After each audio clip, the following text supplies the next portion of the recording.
What's up, baby? This is girl BG back with another hair review, and today's video I'm actually going to be showing you guys a tutorial on how to keep your frontal flat. Since I've been getting better and learning new techniques, I'll be more than happy to show you guys what I figured out to make it possible for you to even grow in your craft too. With all that being said, before I begin, I want to let you guys know this wig is a 24-inch straight wig from Lumiere Hair. I will be giving you guys a full detailed review towards the end, so let's get started. I'll be using my heat protectant spray. Throughout this entire tutorial, I will only be spraying it one time in every section. Personally, I choose to do that because I don't like when my straight wigs have heavy product. Now I'll be using my Duval flat iron. This flat iron is my favorite flat iron because it actually has, you could probably see it a little bit on the edges of the flat iron. It really hits the roots the way I need it to. Now, I know that it looks like I'm pulling on the wig. I kind of am, just to make sure the roots are as straight as possible, because I don't know what it is, but a hot comb will not succeed with achieving a flat look. I used to use a hot comb all the time, and look how flat it is with the flat irons work.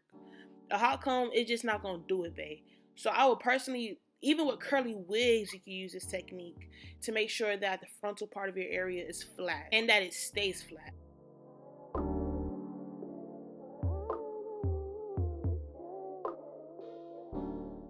Each section that I'm pulling out is about 1 inch long. I wouldn't recommend to use bigger sections than that because you're not going to be able to hit every root, you feel me? So just make sure if you are okay with going smaller, go ahead and go smaller, babe. But 1 inch long is enough. Right now I'll be doing my back. I do this because you don't want to make your part go straight back and you see the tracks and stuff. So just go ahead and settle this now because, babe, it's just so much easier to do it when it's not on somebody's head. You know, you could put the flat iron as long as you want on the roots. You ain't gonna be burning nobody. So just do that now. I would highly recommend it. With doing this, the more hair you pull out, the shorter your part will be. The less hair you pull out, the deeper your middle part will be. It's all up to you. You feel me?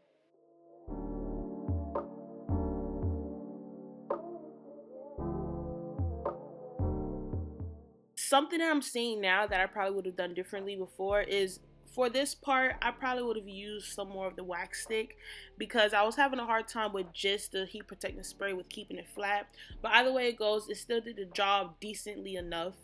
So it's okay to use wax stick, but just don't go heavy on it because then your hair will be heavy and it's going to start looking oily, and I hate that look. I'm sorry, babe, I hate that look. So take your time if you want to go ahead and still use your wax stick. You can, but just be real light with it.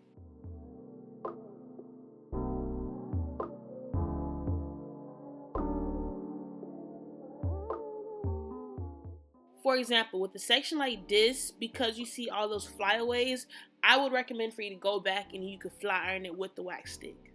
Make sense?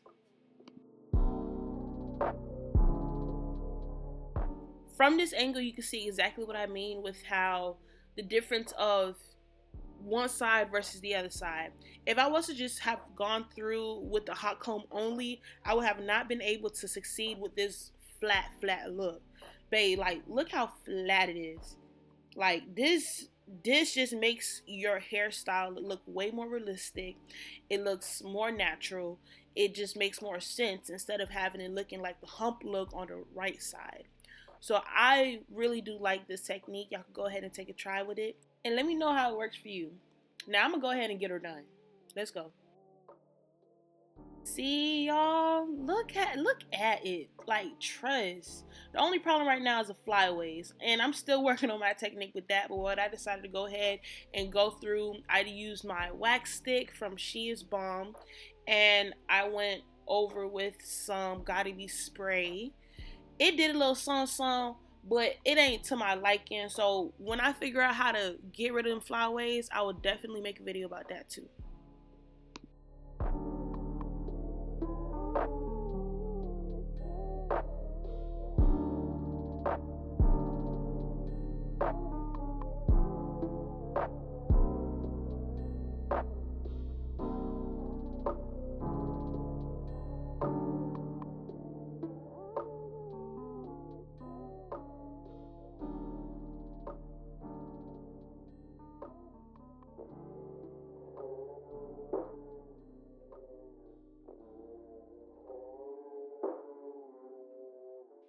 Now there goes the finishing look. I already flat ironed this hair. It's super flat. You still see a few flyaways, but we'll figure that out in the future.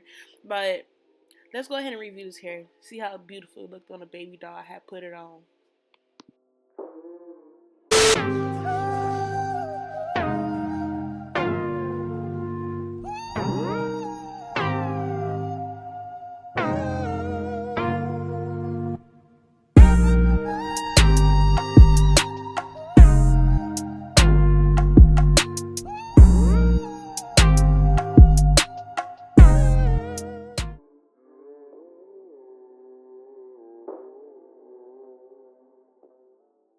And now we back, baby. This is the finishing look with the hair. It's still flat. It's still silky. I didn't put too much heat protecting spray with flat ironing it because, again, I do not like the heavy product look. But either way it goes, this hair was flowing. It was beautiful. It was soft. What I will say about the hair that I did not like in the beginning when I first unpackaged it was the ends. For some reason, I don't know what it was, but the ends felt like the very, very ends of the hair felt burnt. For some reason, I don't even know what that, I can't even really explain it to you, but it was getting tangled up with each other. I'm assuming that the heat protectant spray probably did add some moisture to that, because I wasn't really dealing with that too much after I installed it on her. But that was that. Another thing about this hair is that this is 180 density.